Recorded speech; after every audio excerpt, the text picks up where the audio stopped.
What's good, TMG fam? It's your boy LNM. It's my little salsa dance. A little salsa dance. I'm back with another reaction. How y'all feel? Welcome back to the channel. Salute. So listen, bro, when it comes to Instagram, I'm getting better, right? But what has me so hesitant on Instagram, man, is the horror stories. Horror story. Instagram, a lot like Facebook, Tinder, all that type of stuff, man. People hop in your DMs and you think they're a real person or a genuine person, man. And their intentions aren't pure at all, bro. Aren't pure at all. You know what I mean? So I'm very, very reserved and hesitant on how I, you know what I'm saying, do things on Instagram or social media, bro. People are always out with, like I said, their intentions aren't pure. Simple and plain, right? So Mr. Nightmare is back with 3 more true, scary Instagram stories. I'm here for it. I'm always here for Mr. Nightmare, all right? So if you're new to the channel, man, hit the subscribe button, man. And when you're hitting it, look to the right. No. Look to the left. It's probably, I don't remember. Hit the subscribe button and then find the like button, bro. And when you see that like button, man, I want you to just process and think of all the haters that have already hit the dislike button, man. And when you think about them, man, I just want you to open your eyes and run the likes up, baby. All right, let's get to the video. Here we go.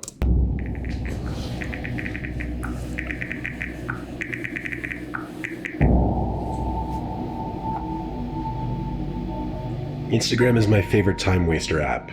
I spend a good chunk of my free time browsing it. I've gotten my fair share of creepy DMs. I've learned to ignore them. So when I got a notification from Instagram that some random account requested to DM me, I didn't sweat it. I did, however, just open the DM because I always do out of curiosity. The DM was a link to another Instagram profile named Perfect Always with a Z. I pressed the link and it opened this page with a bunch of pictures of girls, like young girls. Seemingly that right there could possibly happen, bro. You don't know where these links or where these. No, fam. That's why I avoid it, bro. I'm like, you know what I'm saying? And sometimes I happen to miss out on great DMs from y'all because of the bad stuff that's out there. You know what I'm saying? When you don't know people, you just don't know. So that type of stuff scares me. This is prime example right here. The link and it opened this page with a bunch of pictures of girls, like young girls, seemingly varying in ages from 13 to 20. As I continued to scroll through the account, I picked up on an unsettling fact, that all the pictures seemed to have been taken in secret. Like one girl was on a school bus, one was sitting on a park bench, one was taken from behind a bush of a girl walking on a sidewalk, one was taken of a group of girls at a college campus. Expecting to find perverted comments on the posts, all I found were positive comments like keep up the good work and nice. There were also some comments with random numbers, like 500, and that's it. And every single account that commented appeared to be spam accounts, like no profile pictures and no followers. It was a weird and creepy account, so I reported it and sent a link of it to my friend Ali. Then I went about my business. I was at school when all this happened, so I couldn't give it too much attention to begin with. It wasn't until after school when I got home that Ali finally texted back saying, "OMFG, who did that? That's crazy." I replied, "I know, it's so creepy." She seemed more concerned and shocked than I was expecting her to be. She replied saying, "You need to report that to the police right away." I replied back, "Why me? It's not exactly my problem." She replied back with nothing but question marks mixed with exclamation points. So I said, "Why are you freaking out?" She said, "Why don't you care about someone posting pictures of you on their Instagram?" My heart sank. I immediately rushed to click the link again and view the profile. This time there were 2 new photos uploaded to the page. Lock your doors, lock your windows, y'all. Close your blinds, all right? Lock your doors, lock your windows, close your blinds. Just got real. Again, and view the profile. This time there were 2 new photos uploaded to the page. One of a girl in the passenger seat of an SUV, and one a picture of me walking home. It was taken from inside a car parked on the side of the road. I remembered seeing that car, and I remembered noticing someone sitting in it. This just seemed unreal. I called Allie at once, freaking out. I told her why I didn't understand at first, and explained how some random account DM'd me the link. Allie told me to report it to Instagram and the police. I told her I reported it to Instagram already, and told her to do the same. I stayed locked in my room talking to Allie for at least an hour, as I was home alone. The next time I refreshed that Instagram page, it said, "This page does not exist." First thought, okay, it blocked me, so I asked Allie to refresh it as well, and it said the same thing for her. We both used our Finsta accounts to confirm that it was removed, and it was. The account no longer appeared. I still don't know if it was taken down by Instagram or if the creator of the account deactivated it. I also have no idea what those numbers in the comments meant. Either way, it seemed like one big setup thing, and I'm scared to know any other details about what was going on with that Instagram page.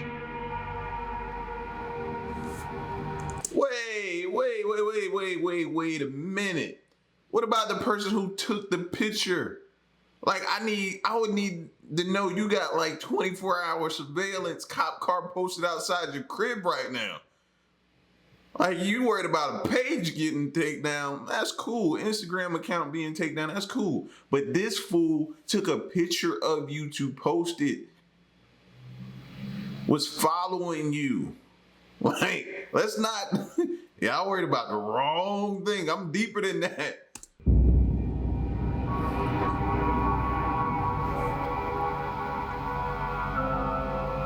This situation happened in my first year of high school. I was 15 years old and lived pretty far from school, which resulted in me taking public transportation to and from there. My Instagram was set to public back then, and I never really cared much about who followed me, which, in retrospect, being a young teen, I should have. My page was pretty standard. I was visible in most of my posts, posing by myself or with a couple of my friends for the most part. I also post a lot of my story, which for those of you who don't know, allows users to share photos and videos to their story for 24 hours.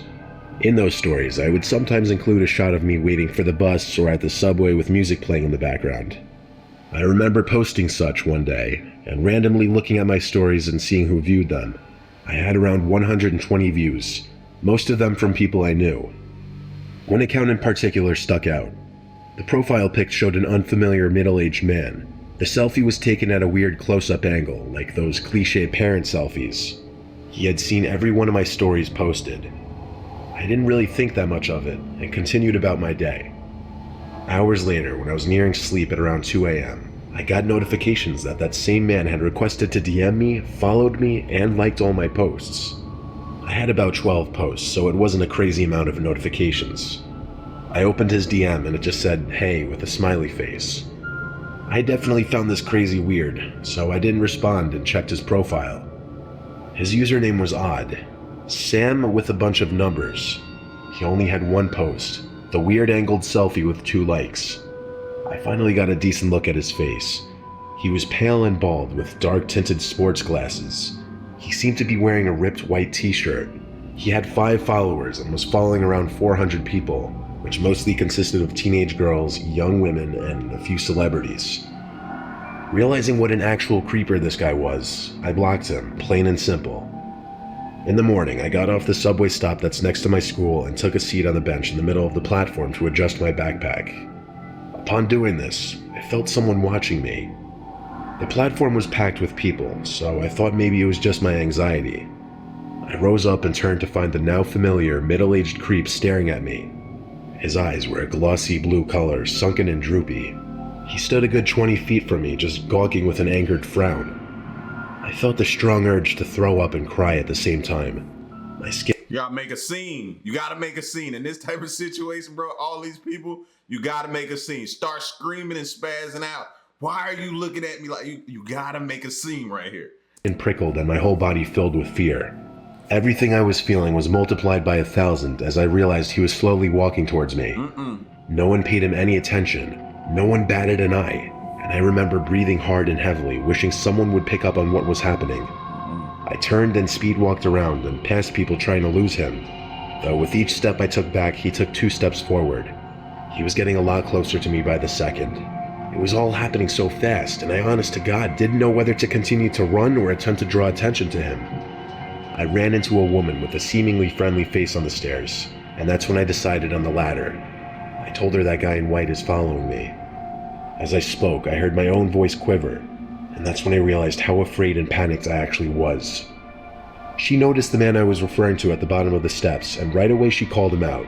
She told him to stop following me or she'd call the police. Her shouts made him freeze as others began to stop and take note of the situation. She stood protectively in front of me, waiting for his next move. I took the opportunity to snap a quick pic of his face that I would later use to report him. In my head, all I thought was, he's not going to do anything with people watching me. He can't be that stupid. And I was right. He turned around and got on the next subway train. The woman walked me to my school, and on the way, I couldn't help but wonder how that man could have possibly found me. And then I remembered. I posted a story of the subway stop I got off. That realization alone made my skin crawl and taught me a very important lesson to never reveal your specific location to your public social media. Bro, and especially if you're like, a lot of people do that stuff in real time. I never could do that. You know what I'm saying? I'm wired a little bit different, bro. But a lot of people they're so like infatuated with that instant response gratification of Instagram, telling everybody what you're doing at that specific time of the day, that moment, where you are located. No, bro. If I was to ever do that, you could probably rest assured that I've been gone when I did that. But I don't think I've ever done that. I never liked that. People, you putting your location on and you don't know what people may have, what type of motives they have against you or anger they have towards you, something you did that you don't know you did to them, pissed them off. Now they ready to do something to you. And what did you just do? Tell them where you are. Nah. After the woman walked me to my school, I thanked her and actually gave her a hug. I don't know what I would have done if she hadn't stepped in. I wasn't brave enough to say anything to the man, so frozen in fear. But that woman was, and I'm forever grateful for her. And I hope that if anyone is ever in her position, that they will step in and use their voice to help. Yeah, real talk. It's good to know there's some good people left in the world. You know what I'm saying? She'd have told me that, I'd have yelled at her. Hey, yo, so you trying to murder her? What are you doing? You trying to murder her or you trying to do something else? Like, I'd have made a big spectacle. He'd have definitely turned around.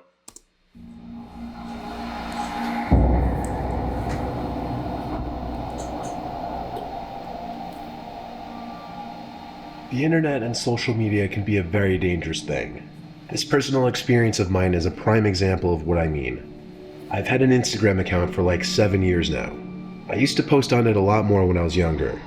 These days I really don't post at all, and I only open the app like once a day just to browse my friends' posts or whatever. Well, recently I lost my phone. I figured it was time for a new one anyway though. I did try the whole find my iPhone thing, but it said my phone was like 30 miles away. It just wasn't worth it for that old phone. Moving on, one day not too long ago, I got a DM from a kid from high school that I hadn't spoken to in years. In fact, I didn't even follow him. I peeped what he DM'd me, and it was a heads up message. He was bringing it to my attention that someone was using my pictures on a fake Instagram account. He shared the profile in question with me, so I had a look and realized he was right. There was this entire account pretending to be me, just using a different name. There were pictures I'd never even posted on Instagram before on there, pictures exclusive to my old phone. My head was spinning. I actually felt sick over this. I immediately assumed whoever found my old phone somehow bypassed the password. The account had 50 followers and it was following around 150 people. The posts all got like 5 to 10 likes. Most had no comments, but some had basic comments like a flame emoji or whatever. This account was literally pretending to be me. It had a story posted, so I went to check that, and I felt even more sick to my stomach. It was a boomerang panning from my house to my car over and over, as if they were showing off both. A boomerang is basically just a looping 2-second video that goes back and forth from one point to another.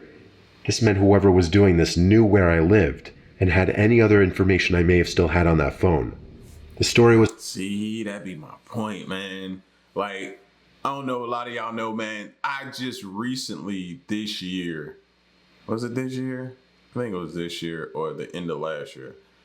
Yeah, because I think it was for Christmas we did it. Got iPhones. Yeah, the boys wanted iPhones, so we all on the same plan, had the same type, so we all had to convert because, you know what I mean? So we got iPhones, man, and I'm real hesitant about still like that put your information in everything, the Apple Wallet, all this type of stuff like that. I was a little, apprehensive about that type of stuff because of instances like this. You lose your phone, somebody can randomly search on how to bypass a password. Then they got all your debit, credit cards, which of course we're gonna get them shut down and everything like that. But still, your personal information could be in there because a lot of your stuff, like, your phone is like a lifeline these days. So that stuff still makes me nervous. Was posted only a few hours ago. I immediately thought to go to find my iPhone settings and turn on Lost Mode. I regretted not doing that the second I lost that phone now. When I tracked my old phone one last time, I was in for another horrible surprise. It said the location of my old phone was right outside our house somewhere. There's a lot of space between houses in our gated community, so there was no mistaking that person was still out there on the property somewhere. I turned on Lost Mode on the old phone, then ran downstairs to get my roommate Corey's attention. It seemed he was already occupied, though, by his husky barking at something in the backyard. Corey was standing by the door watching his dog. I explained in as few words as possible because I felt the situation was dire. We stepped out into the yard together to call his dog in. He was out in the grass barking rather viciously at someone or something out of sight. The dog was barely visible because it was so dark out. We went together to grab the dog by the collar, and as we got hold of him, we saw someone in the bushes run away into the patch of trees that separated our house from the next house. It was like a jump scare moment in a horror movie. That dark figure I saw run into the trees had to be the stalker pretending to be me on Instagram. I just knew it. We brought the dog inside and locked the door. You may ask, why didn't we let the dog chase down whoever it was? That's because Corey's dog is all bark, no bite. He wouldn't ever harm a fly. At some point in the middle of the night, the dog started barking again downstairs by the front door. This was very unusual behavior, so Corey and I both checked out the windows and then stepped outside. It was the most scared I had ever felt in my life, standing on the front porch, looking out into the dark night, knowing someone was out there probably watching us. We went back inside, and for the rest of the night, silence. I think whoever had my phone turned it off or smashed it after I put it in Lost Mode to avoid it being tracked any further. I say this because it would no longer update the location. I checked everywhere by the last known location, but it didn't turn up. After DMing that account that I knew who they were and was filing a report to the police, the account disappeared only a few minutes later. I don't think it was deactivated. I think it was completely deleted. My threat seemed to work. Like I said, this was recently though, and I'm still staying very aware of my surroundings. Yeah, like, don't let your guard down, bro. Because people just be waiting on you. Like these killers, serial killers, or whatever, they just be waiting on you to let your guard down. As soon as you get comfortable, that's when they spring on you and try to do something to you, man. Always stay alert. You know what I mean? And stick around that husky. He seemed like to know where be on top of things. He may be all bark, no bite. But him being able to alert you that somebody's out there, please, hey, that goes a long way. You know what I mean? Trust me. Smoking Blaze ain't let nothing come around here at all. You hear me? At all. So listen, man, y'all get at me in the comment section. Let me know what y'all thought of this video. Crazy, man. Y'all be careful on these social media apps. All right? I'm saying I ain't never tell you. It's your boy L, man. Until the next reaction to my piece, y'all stay solid. Hey.